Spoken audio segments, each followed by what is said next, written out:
All right, it may have been a little stressful for best-selling author Tony Robbins to do the weather for us a few minutes ago, but that's nothing compared to the stress you might be feeling during the holidays. Tony's here with some great advice, as always. Tony, thanks for sticking around. Thanks for having me. I think you passed the test. You don't have the job, but we'll call you in a pinch. 40 years with Roker, I think you should stick with him. I think he's the guy. I think he's still our guy.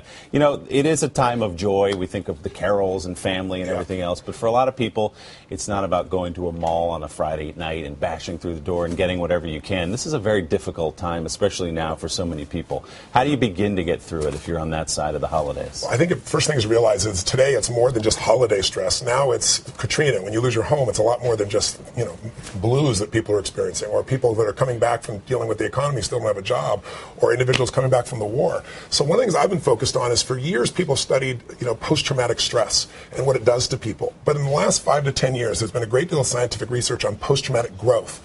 That literally the same stimulus that makes somebody be destroyed, other people use to grow like they've never grown before. And I'm fascinated to see what those differences are. And whether somebody loses an arm or their job, the first thing that separates them from other people is there's a part inside of them where they make a decision and they say, I will not let this defeat me. They may use different language than that, but there's something inside where they draw the line. If they do that, 3 things happen. Someone who makes it through this post-traumatic situation, they grow. First, they really discover who they are, what their strengths are, what their ability is. People are stronger than they realize they are. Second, they find out who their real friends are, not their Facebook friends, but the people when things are going tough who are really there for you. And it deepens all those relationships.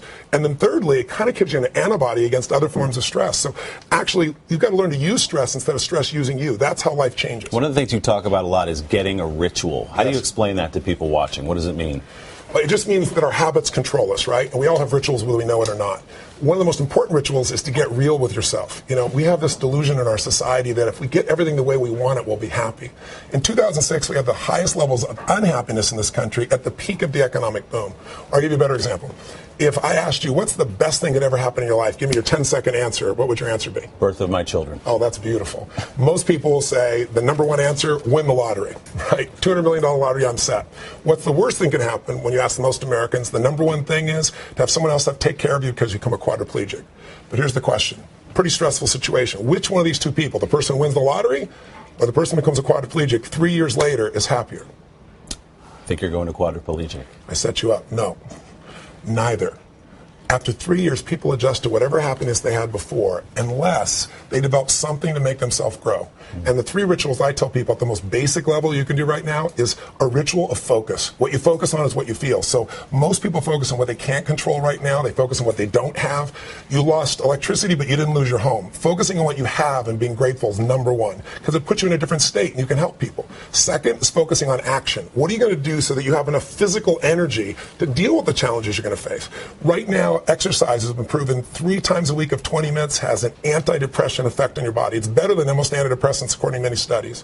Thirdly, it's really the ritual of giving. When you are in the worst place, all the research shows if you did 5 acts of kindness in a week, it affects you for 3 weeks of your life. Just doing something simple, and that's really why I'm here. You talk about giving. You're doing this basket brigade for the holidays. Talk about that a little bit.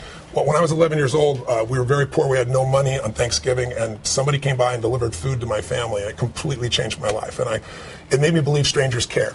So I decided I was going to do this by the time I turned 17. I fed 2 families, then 4. Now this year we'll feed 2 million people. Wow. But we're on track for 3 million because of what's happened here with the hurricane. I'm dedicating, my foundation is doing 500,000 meals, and I'm doing 500,000 in the tri-state area this week. So people would like to help out. You don't have to have a lot of money. You can build a basket of food. You can join a group of people that's already doing it, or you can donate. And all you need to do is go to TonyRobbins.com or the Anthony Robbins Foundation and do it. And if they do, we'll also send them a download of an audio of rituals that'll strengthen you not only during the holidays, but for 2013 and beyond. Good advice and good work by you, Tony Robbins. Thanks so much. With the man with the biggest handshake in the business. Just swallows your hand. I wish you could be here to see it. Tony, thanks so much. Happy holidays.